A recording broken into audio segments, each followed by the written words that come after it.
Godfrey Phillips जो अभी 2325 पर है, फिलहाल इसको मत खरीदिए, क्योंकि मैंने वीएसटी कंपैरिजन करके ही वीएसटी स्टॉक्स रेकमेंड किया था कि हम आईटीसी को देखें, गॉडफ्रे फिलिप्स को देखें या फिर वीएसटी को देखें। तो तीनों को कंपैरिजन के बाद में वीएसटी आई चूज, एंड उसमें फिलहाल आगे मैं बात करूंगी कि क्या करना है अभी, बट फिलहाल आपको गॉडफ्रे या फिर आईटीसी इन दोनों स्टॉक्स में से अभी मत खरीदो। आपको ये इसी प्राइस के आसपास कुछ और दिन ट्रेड करते हुए दिखेंगे, तो उस समय को पास होने दीजिए और वापस से मैक्सिमम जो और थोड़ी सी डाउनसाइड बची है वो 5% से ज्यादा की नहीं बची है अकॉर्डिंग टू मी। सो जब भी ये 5% तक और थोड़ा सा डिप करते हैं, वहां पर खरीदारी के बारे में आप सोच सकते हैं। नाउ वीएसटी इंडस्ट्रीज जो कि अभी 150 के आसपास आई है, एक सेकेंड, आज सुबह उसमें एक लेवल, यस, अभी 152 के 252, पार्डन, 252 के आसपास है। तो फिलहाल आप इसमें एक बार बने रहिए। देखिए प्राइस पोजीशनिंग के हिसाब से यही एक ऐसी एकमात्र कंपनी दिख रही है जो कि बाकी स्टॉक से कंपैरेटिवली फिलहाल अभी भी बेटर है। सो इसको थोड़ा सा टाइम दो, चल जाने की चांसेस लगते हैं। स्टॉप लॉस जो है वो मेंटेन करिए। कल की वोलेटिलिटी अच्छी खासी थी, 240 के नीचे गया, बट स्टॉप लॉस जो हम लोगों ने जो मैंने दिया था वो अभी भी हम यहाँ पर अगर थोड़ा सा स्ट्रेच कर सके तो 234 रुपए का स्टॉप लॉस मेंटेन करके आप यहाँ पर 275 और 290 के टारगेट का वेट करना अभी भी मेरे हिसाब से सही रहेगा। थोड़ा सा टाइम देने की कोशिश करिए प्लीज। और गॉडफ्रे फिलिप्स जिनके पास पड़ा हुआ है वो क्या करें, वेट करें या फिर लॉस बुक करें? यहाँ पर कितना आपका मतलब कितने दिन का आपका नजरिया है वो, फिलहाल अगर आप निकल जाएं या फिर एक अटेम्प्ट अगर आपको करना ही है, just give it a try. हो सकता है कि पुल बैक में आपको थोड़ा सा अच्छा एग्जिट मिल सके। सो मेरी नजर में इंट्राडे लो जो है विच इज 2180, आज का इंट्राडे लो बन रहा है, आप उसमें और 5 रुपए का एक मार्जिन रख के 2175 का स्टॉप लॉस लगा के रखिए इंट्राडे में। अगर ये ट्रिगर होता है फिर इसकी तरफ मुड़ के मत देखिए, क्योंकि उसके हिसाब से जैसे कि हमने पिछली बार भी बात किया था कि अगर सपोर्ट टूटेंगे तो काफी दूर इनकी बाइंग है, फिर 1800-1700 की बात होगी। तो फिलहाल intraday low should be the stop loss. चलिए ये बात है। हालांकि एक बात से मैं दोनों, कल अंबाला जी भी कह रहे थे और भी प्रदीप जी भी कह रहे थे कि ज़्यादा फर्क पड़ेगा नहीं, ठीक है, थोड़े दिन का एक वो है, जिनको मतलब देश निर्माण में अपना योगदान देना है वो दे ही रहे हैं, आगे भी देते रहेंगे, तो बहुत ज़्यादा इससे फ़र्क पड़ेगा नहीं। लेकिन ठीक है, बहुत सारी रिपोर्ट्स आई हैं, अभी प्रेशर थोड़ा सा है। हालांकि बाउंस बैक गॉडफ्रे फिलिप में देखने को मिल रहा है, 1.5% ऊपर देखने को मिल रहा है। चलिए आगे बढ़ते हैं और अगली कुछ एक कंपनियों पे बातचीत कर लेते हैं जो कि आज ट्रेंड में दिखाई दे रही हैं। प्रदीप सर, एमसीएक्स देखिए, एमसीएक्स पे खबर भी है और आज जो है गूगल के ट्रेंड में भी शामिल है और मतलब ट्रेंडिंग स्टॉक्स में तेज़ी में भी शामिल है। 2278 2278 का हाई लगाया, हालांकि वहाँ से ठीक ठाक करेक्शन आ गया है। अब मॉर्गन स्टैनले ने जो है एमसीएक्स की रेटिंग को बढ़ावा दिया है, यहाँ प्राइस एडजस्ट हुआ है, वो इस वजह से ऐसा दिखाई दे रहा है। आप लोगों को लग रहा होगा इतना नीचे आ गया। ब्रोकरेज फर्म ने शेयर का टारगेट प्राइस 66% बढ़ाया और स्टॉक के लिए रेटिंग को बढ़ा करके इक्वल वेट जो है वो कर दिया है, तो इसकी वजह से आज वो अच्छा मोमेंटम यहाँ पर आता हुआ दिखाई दे रहा है। एमसीएक्स पर सर क्या टिप्पणी रहेगी? पहली बार स्टॉक स्प्लिट जो है वो लागू हुआ, उसका हुआ है और उसके बाद से आज एक अपग्रेड की रेटिंग आप मिल गई मॉर्गन स्टैनले की तरफ से, उसके बाद से मोमेंटम बनता हुआ दिखाई दे रहा है। सर ये जो स्प्लिट है ना, ये बहुत ही पॉजिटिवली मैं देख रहा हूँ, क्योंकि क्या होता है, लिक्विडिटी इंक्रीज हो जाता है एंड बहुत सारे लोगों को ऐसा होता है, रिटेलर्स के लिए, अरे 10,000 में स्टॉक है, 9,000 में स्टॉक है, हम बाई नहीं करेंगे, लेकिन स्प्लिट होने के बाद उनको भी थोड़ा मौका मिल जाता है। कंटिन्यूअसली चार्ट में हायर हाई फॉर्मेशन है, मुझे लगता है कि यहाँ पे आपको बने रहना चाहिए। अगेन आपको यहाँ पे 2350 और 2400 के आसपास का टारगेट आते हुए दिखाई देंगे, बिल्कुल बने रहने का सलाह होगा। फ्रेश बाई के लिए मैं ज्यादा कंफर्टेबल हूं नहीं इस जोन पे, क्योंकि देखिए चार्ट अभी भी तो पॉजिटिव ही है, कुछ प्रॉब्लम नहीं है, और जिस तरीके का हमने देखा रिसेंटली कमोडिटी का प्राइसेस भी ऊपर आना, सो फंडामेंटल रीजन भी है एमसीएक्स का शेयर्स ऊपर आना। तो एक बार एक डीप अगर मिलता है कभी भी, अगर 2150 2170 के आसपास, तो आपके लिए एक बढ़िया सा बाइंग अपॉर्चुनिटी बन सकता है। लेकिन short to medium long term मैं तीनों टाइम फ्रेम में ही मैं बहुत ही पॉजिटिव हूँ, इस पर्टिकुलर स्टॉक को लेके होल्ड करने का ही सलाह रहेगा। अच्छा, होल्ड करने की सलाह तो दे दी आपने, खरीदने की भी सलाह है क्या यहाँ पर? और जैसा कि बाई करना सर, थोड़ा डीप में बाई करना है, थोड़ा डीप में वो लेवल है 2170 के आसपास, वो एडजस्टेड प्राइस के हिसाब से मैं आपको बता रहा हूँ। अगर कभी भी नीचे मिलता है तो उस केस में आपको थोड़ा बाई करना चाहिए, क्योंकि करंट जोन से इतना ऊपर आ गया है, एक बार एक डीप मिलता है तो थोड़ा बहुत प्राइस जो है ना वो एडजस्ट हो जाता है। भागा हुआ स्टॉक है, तो आपका जब इसका थोड़ा विश्राम लेने का टाइम होगा उस टाइम पे आप इसको एंट्री कीजिए, वो आपके लिए बेटर रहेगा। ठीक है, थोड़ा विश्राम कर ले, उसके बाद से एंट्री कीजिए। और ये जो है एमसीएक्स जैसी थीम सर 2026 के लिहाज से भी क्या ठीक दिखाई दे रही है आपको? मतलब ये क्या इस तरह के शेयर पोर्टफोलियो में होने चाहिए? हम लोग अब चूँकि अभी हफ्ते का शुरुआती हफ्ता है तो इस पर थोड़ी सी साल भर की भी बात बीच बीच में करते रहेंगे जी। जी बिल्कुल बिल्कुल जी, मुझे लगता है कि 2026 भी रैली रहने वाला है एमसीएक्स एंड ओवरऑल। अगर हम कैपिटल मार्केट का थीम अगर देखेंगे, सीडीएसएल बीएसई जैसे स्टॉक्स में भी मैं पॉजिटिव हूँ। मुझे लगता है कि अगर बीएसई का बात मैंने कल भी आपको बताया था, कभी भी अगर 2300 के आसपास मिलता है आपको फिर से बाइंग करने का अपॉर्चुनिटी मिलेगा। और सीडीएसएल भी मुझे अच्छा लगता है और एमसीएक्स भी तो बहुत बढ़िया। तो मुझे लगता है कि 2026 पे आपका रडार पे रखना चाहिए पोर्टफोलियो में। तो डेफिनेटली ये दो तीन में से जितने भी स्टॉक है थोड़ा बहुत आपके पोर्टफोलियो में होना चाहिए। बने रहिए, 2026 भी रैली कंटिन्यू रहेगा। रैली कंटिन्यू रहेगा तो हर लिहाज से बेटर है। हाँ, फ्रेश एंट्री के लिए अभी जगह नहीं। मैम चूंकि अभी इस थीम की बात होने लगी ना, ये लगातार ट्रेंड में भी है। कल हम लोगों ने ग्रो में भी बात की थी और इस पर आप दोनों की राय जानना चाहेंगे। बहुत कमेंट आए लोगों के, कुछ लोग क्या आपने ग्रो पे बात की, मीशो पे भी पूछ लेते, बात कर लेते। तो ये जो है ना, ये कुछ एक ऐसे शेयर हैं जो कि अभी ट्रेंड में हैं, लोग लगातार खरीद रहे हैं, बेच रहे हैं, तो लोगों की क्वेरीज भी काफ़ी रहती है। ग्रो पे अभी व्यू क्या है? आज फिर से रिकवरी आती हुई दिखाई दी। ये बुरी तरह टूटने के लिए तैयार नहीं है। 154-55 के आसपास जो है अभी ट्रेड करता हुआ, फिर रिकवरी के बाद फिर टूटा, आधे % के आसपास की गिरावट। लेकिन ओवरऑल ग्रो कर लेकर के क्या व्यू है और करंट लेवल पे क्या कंफर्टेबल हैं आप, और 2026 के लिए भी और वैसे भी अगर एक आध महीने का व्यू हो तो क्या व्यू है इस पर? It's me. हाँ जी मैम, अब एक एक करके जी। Okay, so 130 is the stop loss. Current level पर बाय कर सकते हैं 185, 210, 240। अभी तो टेप रिकॉर्डर जैसा हो गया, इतनी बार ग्रो को पूछा है लोगों ने। सो वही टारगेट्स हैं, वही स्टॉप लॉस है और करंट लेवल पर अभी बिल्कुल बाय के बारे में आप सोच सकते हैं। तो ठीक ठाक वैल्यूएशन पर ही फिलहाल। वैल्यूएशन कंफर्ट तो आप नहीं ढूंढ सकते इसमें, मतलब this is not the price जहां पर मुझे कंफर्ट वैल्यू वाइज आएगा। लेकिन जो ग्रोथ हो सकती है उसको लेकर के मैं थोड़ा सा ओवर ऑप्टिमिस्टिक आपको दिखूं इस पे। तो 130 रुपए के स्टॉप लॉस पर करंट प्राइस पर आ सकते हैं। 185, 210, 210, 240 के टारगेट्स के लिए। चलिए, ये बात है। अभी भी करंट लेवल पे भी खरीद सकते हैं। यहाँ पर टारगेट आप लोगों ने नोट डाउन कर ही लिए होंगे। इस पर मैं राय चाहूँगा कि प्रदीप जी की भी रहे, लेकिन उसके साथ साथ मैम जरा एक चीज़, वो मीशो पे जरा एक व्यू दे दीजिए। कल काफ़ी लोगों ने कहा मीशो पे बात नहीं, उसके बाद मैं प्रदीप जी से ग्रो पर भी उनकी भी राय ले लूँ, क्योंकि ग्रो पे काफ़ी ज़्यादा सवाल रहे, तो हर तरह के व्यूज़ मिल जाए। पहले आप मीशो पे बता दीजिए। देखिए, मीशो मैं फिलहाल अवॉइड कैटेगरी में इसलिए रखूं क्योंकि ये मुझे स्टॉक इस वैल्यूएशन पर पसंद नहीं है। कई बार हम ओवर वैल्यूएशन देने के लिए तैयार होते हैं कुछ बिजनेसेस को लेकर के, लेकिन कई बार कुछ बिजनेस ऐसे होते हैं जहां पर आपको वैल्यूएशन को प्रायोरिटी देनी होती है। तो मीशो में वो कंफर्ट प्राइस मुझे नहीं दिखता। मैं मीशो को जब तक ये 130-35 पर नहीं आता उससे पहले मेरा इसमें कोई बाइंग का विचार नहीं है, और अभी 180 पर चल रहा है। चलिए सर, ग्रो। बिल्कुल जी, मैं ग्रो में मेरा पॉजिटिव व्यू है। मुझे लगता है कि इस बार अगर 193 क्रॉस करता है तो अगेन आपको 250 एंड अबव भी प्राइस आते हुए दिखाई देंगे। इनफैक्ट हम तो आईपीओ के टाइम से ही कवरेज कर रहे हैं ग्रो को। 115 एंड अबव भी मैंने बाय करने का सलाह दिया था। ऑलमोस्ट 200 के आसपास का टारगेट था, 193 का टॉप बनाया। अब देखिए लोगों का जो एक्सपेक्टेशन है ना कि ग्रो शॉर्ट टाइम में जो 115 से 200 तक आ गया, फिर से 200 से 400 तक आ जाएंगे, ऐसा तो बिल्कुल नहीं होने वाला। आपको ग्राउंड पे आके रियलिटी चेक करना पड़ेगा। सो मुझे लगता है कि कोई भी आईपीओ जब न्यू आता है, आप देखेंगे वो जो एक मोमेंटम होता है 2-1 दिन का, मोमेंटम के बाद थोड़ा बहुत टाइम करेक्शन में चला जाता है। तो प्राइस ज्यादा नीचे मैं नहीं देख पा रहा हूँ। शॉर्ट टाइम में जो नीचे आया था ऑलमोस्ट 144 के आसपास, तो वहां पे एक बढ़िया सा सपोर्ट लेने के बाद फिर से स्टॉक भागा है। तो फिलहाल अभी होल्ड करने का ही सलाह रहेगा। मुझे लगता है कि अगेन आपको 193 एंड 200 एंड अबव प्राइस आते हुए दिखाई देंगे, तो होल्ड करने का ही सलाह रहेगा इसमें। गोल्ड को, ग्रो को आप किस लेवल पे कंफर्ट जोन पे होंगे खरीदारी करने के लिए? सर मुझे लगता है कि अभी करेंट जोन से ही खरीदना चाहिए, स्टैगर मैनर पे थोड़ा बहुत। मतलब if I want invest to at least 1 lakh अगर मैं इन्वेस्ट करना चाहता हूँ, सो मैं यहाँ पे 50,000 इन्वेस्ट करूंगा। बाकी का 50,000 मुझे एक बार 135, 130 कभी भी मिलता है तो थोड़ा स्टैगर मैनर पे मैं इन्वेस्टमेंट करने के लिए रेडी हूँ। और जैसे कि मैंने आपको बताया, ये नेक्स्ट कैपिटल मार्केट का थीम का एक स्टॉक है, तो मुझे लगता नहीं कि स्टॉक ज्यादा नीचे आएंगे। तो इसमें फंडामेंटल रीजन भी बहुत सारे हैं, सो बिल्कुल बने रहने का सलाह होगा इसमें। चलिए, ये बात हो गई ग्रो को लेकर के। अब आते हैं एक और धमाकेदार शेयर जो कि पिछले 3 दिन से इतनी खबरें, इतनी वॉलेटिलिटी और तमाम चीज़ें चली हैं। अंबाला मैम, वोडाफोन पे जरा व्यू दीजिए। आज फिर इसने 12 रुपए के लेवल को क्रॉस किया। हालांकि जो खबर आई है वो नेगेटिव आई इस पर एक आज, फिर से स्क्रीन पे खबर भी ले आइएगा वोडाफोन की।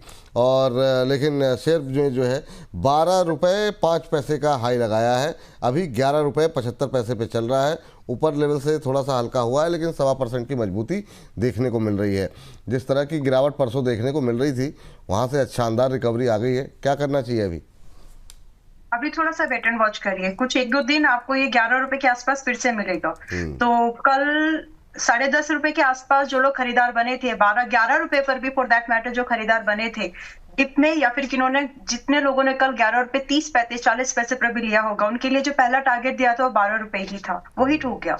सो अभी एंट्री से पहले 2-4 दिन दीजिए इसको, सो दैट ये आपको वापस से 11 और 10.5 के बीच में मिल जाए। वहां मिले तो वापस से एंट्री के बारे में बिल्कुल सोचेंगे। और 9 रुपए 30 पैसे का स्टॉप लॉस, और फिर से 12 रुपए से 14 रुपीज के स्विंग ट्रेड के टारगेट। स्विंग ट्रेड इसलिए कि अगर आप इसको होल्ड करना चाहते हैं तो ट्रेडिंग के बिना ना करें। 14 रुपए का टारगेट हिट होने के बाद अगर आपका एक्सटेंडेड व्यू बन रहा है कि हम इसको होल्ड करेंगे 24 के लिए भी, तो फिर आप इसमें ट्रेडिंग करिएगा। बट फिलहाल for fresh entry wait for 11 या फिर 10.5 कम से कम। चलिए, आप सभी दर्शकों से लेकिन एक रिक्वेस्ट है, आप लोग जितना हो सके इस लिंक को जो है अपने व्हाट्सएप स्टेटस पे लगाइए, अपने जो है फेसबुक ट्विटर अकाउंट में लिंक को शेयर कीजिए, ताकि ज़्यादा से ज़्यादा लोगों तक ये कार्यक्रम पहुंच सके।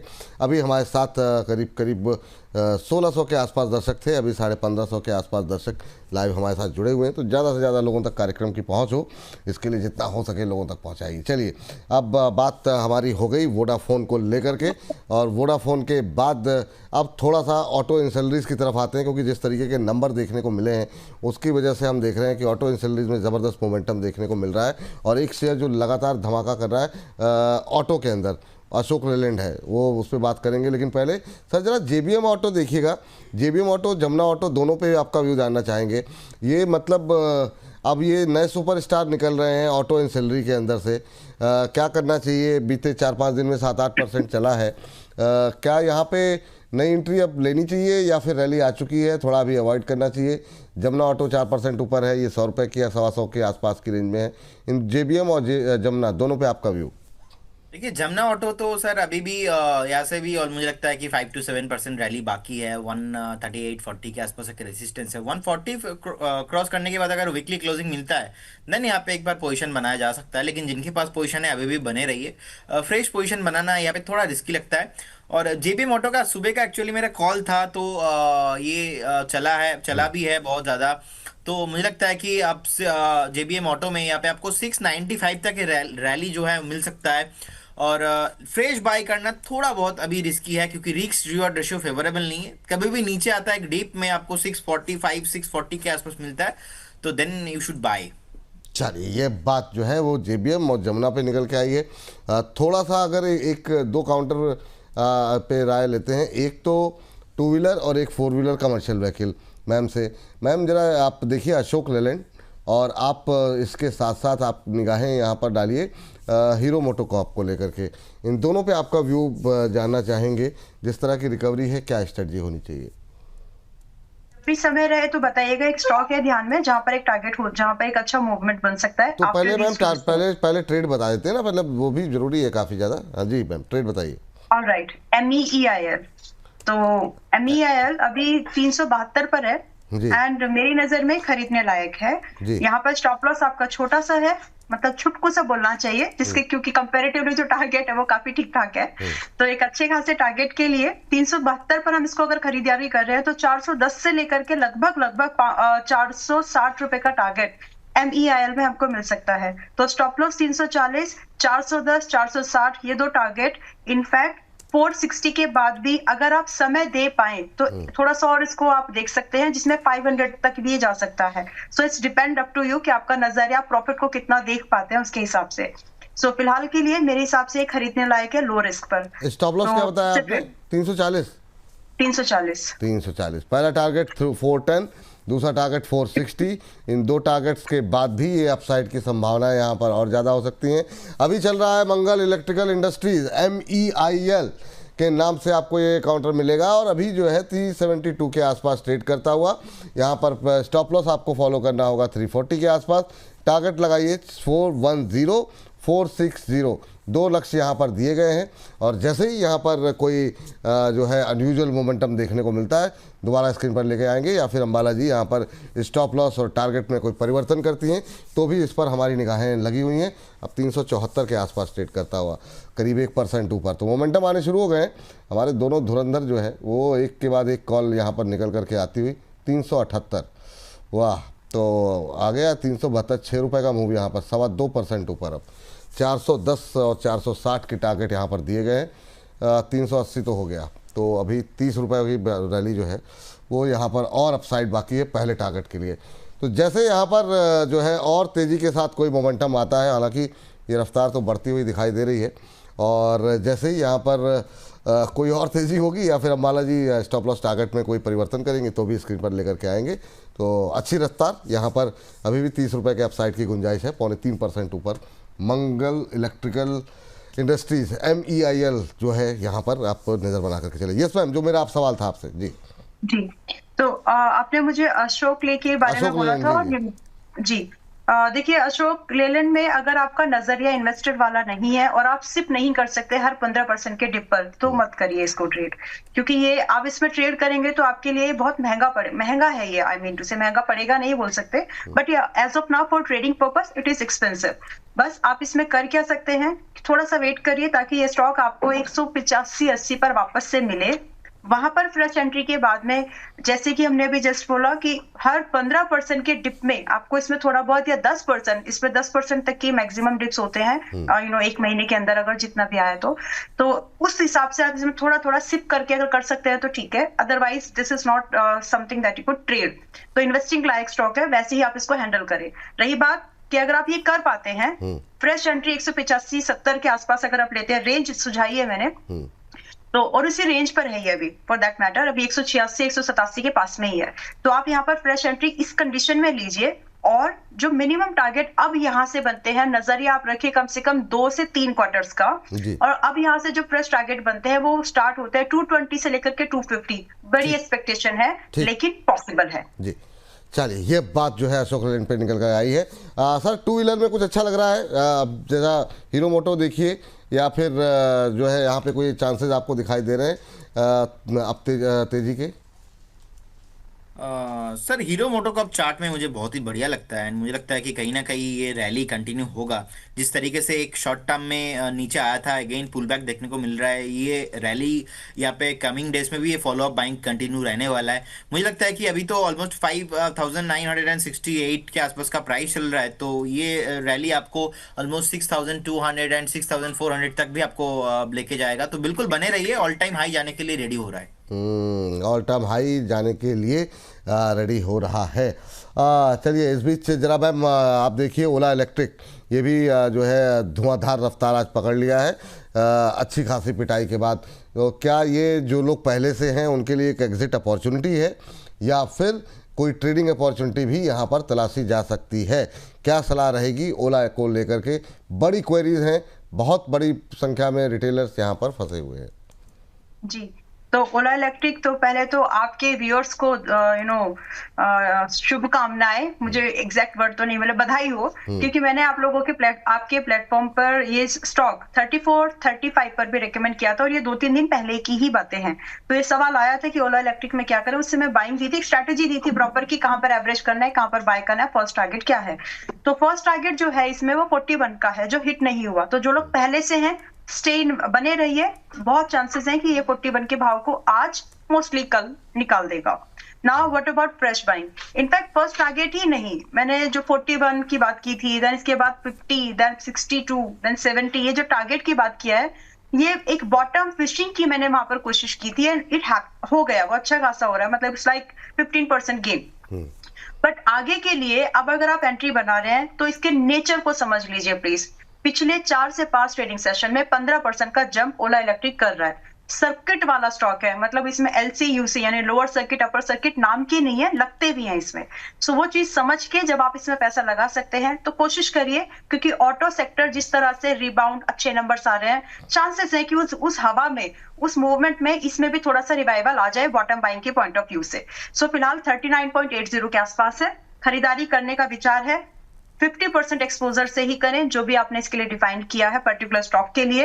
एंड यहाँ से जो फर्दर टारगेट्स हैं, अब क्योंकि आपकी बाइंग लेट है तो आप 41 तो जस्टिफाई नहीं लगेगा आपके लिए, तो आप कम से कम 43 एंड 50 रुपीज के टारगेट के लिए आप वेट कर सकते हैं। रही बात स्टॉप लॉस, तो आपका स्टॉप लॉस यहाँ पर 34 रुपीज का मेंटेन करके चलिएगा।